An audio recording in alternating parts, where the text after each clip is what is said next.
Oh, my name's Simonize, and welcome to another Simonize Guide video. Today, we've got not one, but two hot tips on how to increase your damage output in raids. First up, we've got the Titansteel Spellblade. This bad boy will help you do more damage with Fan of Knives, killing that trash even faster and generating even more Warlock tears crying that they can't cast a single Seed of Corruption before all the trash is dead. But some of you don't care about trash damage and want to know about boss parses. Don't worry, my second tip has got you on that one. We're going to be talking about Glyph of Feint and spamming Feint in raids, and how that can help you increase your individual damage output as well. We got to action-packed video here, real quick one. Let's get to that first one, Titansteel Spellblade. Why on earth is this dagger actually good? Well, the reason is, it's got 2.5 weapon speed, okay? It's got 408 spell power, that doesn't matter. It's got 30 hit rating, that pretty much doesn't matter. 34 stamina, also don't care. 53 crit is actually pretty nice, that one's good. But the important part is it is a dagger weapon with 2.5 speed. Most daggers are really fast speeds, like 1.8 or even faster, and that makes them poor choices for Fan of Knives because you get a really low instant poison proc chance.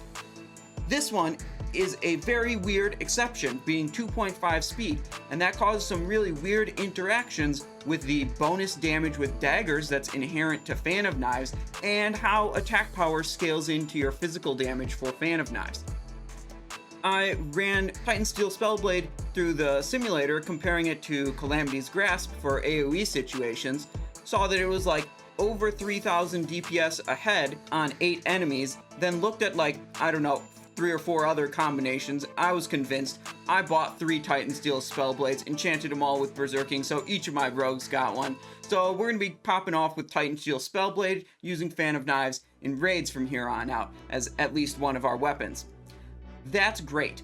Now, some of you, I know, are not alpha gigachads like me that care about trash damage. I told you, we've got some stuff for the betas who only care about boss parsing as well. But you know what I say? I say, you do you. You know, if you want a boss parse, more power to you. Let's boss parse. Now, ever since Warcraft Logs decided that Tricks of the Trade should not be attributed to the rogue who casts it, well, Tricks of the Trade became a DPS loss in terms of parsing for casting it on those very needy Affliction Warlocks and Shadow Priests that always want to get your Tricks of the Trade. Now, don't get me wrong. If you're looking for total raid contribution and you're still like trying to be the best team player you can, you should still glyph Tricks of the Trade, and you should still cast Tricks of the Trade on your Affliction Warlocks and your Shadow Priests and your high individual damage dealers. We're here for boss parsing, okay? And Tricks of the Trade doesn't help us boss parse. Feint does. If we take a Glyph of Feint, it'll reduce the energy cost of Feint to 0, and then we can cast Feint as often as we want to. Now, you might still be scratching your head as to how on earth this helps us at all, because Feint doesn't do any damage. Well, what it does do is give an extra chance to trigger your main hand weapon's poison and enchant effects like Berserking. Now, the poison is actually a pretty big deal. I ran some quick calculations, and let's say, you know, you get 90% of your Feint casts with Envenom buff up, and maybe 10% of them without, and maybe you end up, in actuality, casting Feint about every 11 seconds rather than 10 seconds. Well, with those assumptions, we're still looking at about plus 90 DPS in Phase 1 BIS Assassination Gear.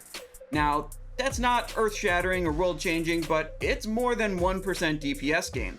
That's pretty crazy. That's nice. That's pretty good.